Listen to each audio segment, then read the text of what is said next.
Las Vegas, it became a hymn of the 2016 campaign. When they go low, we go high. Michelle Obama's aspirational rhetoric struck a chord with Democrats at a time when few believed Donald Trump could win.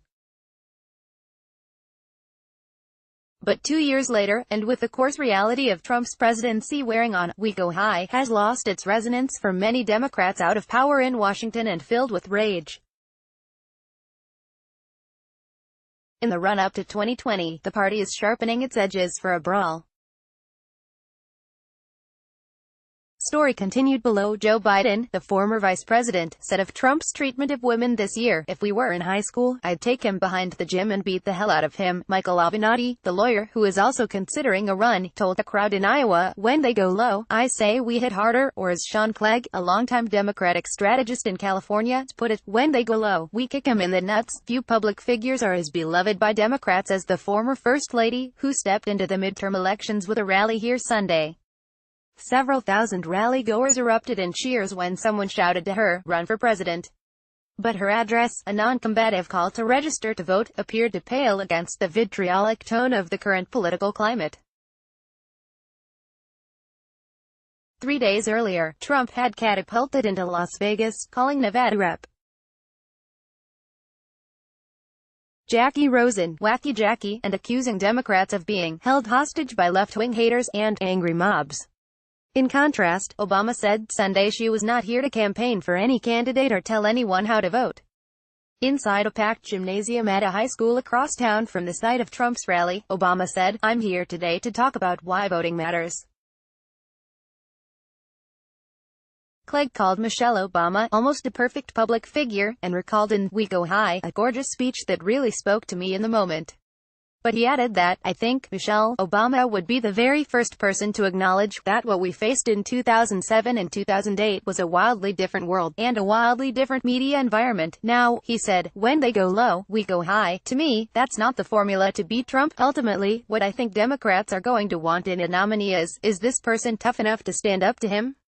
In a bid to appeal to primary voters, nearly every top-tier Democrat considering running in 2020 has swiped aggressively at Trump. In June, Senator Elizabeth Warren, D-Mass, accused the president of standing for hatefulness, ugliness and cruelty. When Ellen DeGeneres asked Sen. Kamala Harris, D. Caliph, on her television show in April, if you had to be stuck in an elevator with either President Trump, Mike Pence or Jeff Sessions, who would it be? Harris responded, "Does one of us have to come out alive?" But even Democrats who have confronted the president continue to struggle with how aggressively to tangle with him, fearful of diminishing an agenda of their own. Asked repeatedly to comment on Trump at a march in Pittsburgh this month, Biden said only, "Everybody knows who the president is. By signing up you agree to receive email newsletters or alerts from Politico. You can unsubscribe at any time." Washington Gov.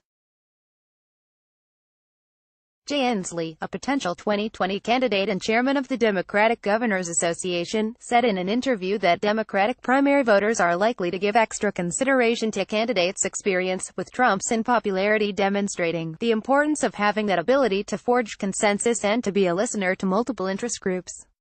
However, Inslee then alluded to his confrontation with Trump at the White House over gun control this year, saying 2020 Democrats must also have demonstrated a spine for resistance, like a guy who's gone to the White House and told Trump to his face that he's wrong. Obama did not confront Trump on Sunday.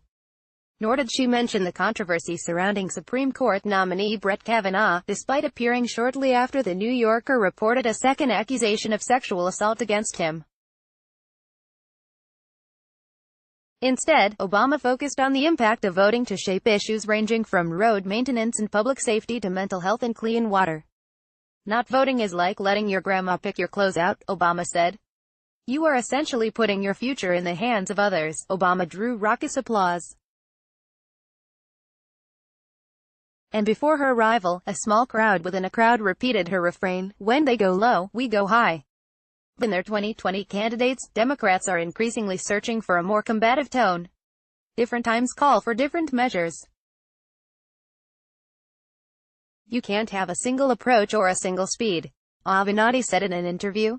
These are desperate times for the future of the Republic. Avenatti contends Democrats widely misinterpreted Michelle Obama's remarks, calling her speech admirable, but saying he saw them as aimed at a specific kind of verbal assault, one involving her family. You have to look at the context of when that statement was made by the former First Lady, who I respect immensely, Avenatti said. There were personal attacks on her familiar and her kids. That's what was happening when she said that. I do not believe that she was speaking to a general political approach. Avenatti is not alone in that assessment, with candidates up and down the ticket adopting a more aggressive posture in the midterm elections and in their preparations for 2020. One of the things that the Republicans do really well is that they stake their claim and are very clear about what they believe, and if you don't like it, tough, don't vote for me, said Kelly Dietrich, founder of the National Democratic Training Committee, which trains candidates across the country. Democrats need to be better at using emotion to motivate people. We've got to get tougher. That doesn't mean we get dirty.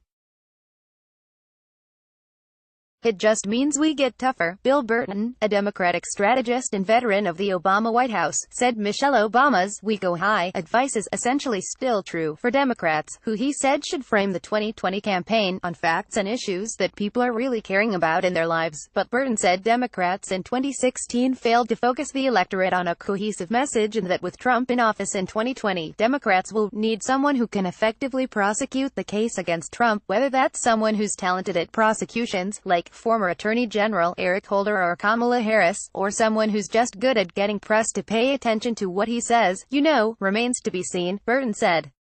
My guess is we're going to need someone who's effective at litigating the case against President Trump so we have a better outcome than we had in 2016. Michelle Obama's voter registration initiative is officially nonpartisan, though increasing registration in urban areas such as Las Vegas is likely to disproportionately benefit Democrats.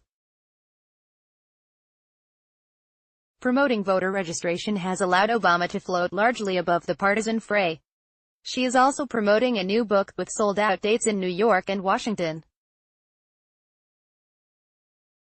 And even if Obama does not unload on Trump, Democrats view her appearances as significant, especially in such competitive states as Nevada, home to a critical Senate contest between Rosen and Republican Sen. Dean Heller. Look, we're a minority party and it's really hard for us to get a message out in general when you're in the minority, said Ben Tolchin, a Democratic pollster who worked on Sen. Bernie Sanders' 2016 presidential campaign.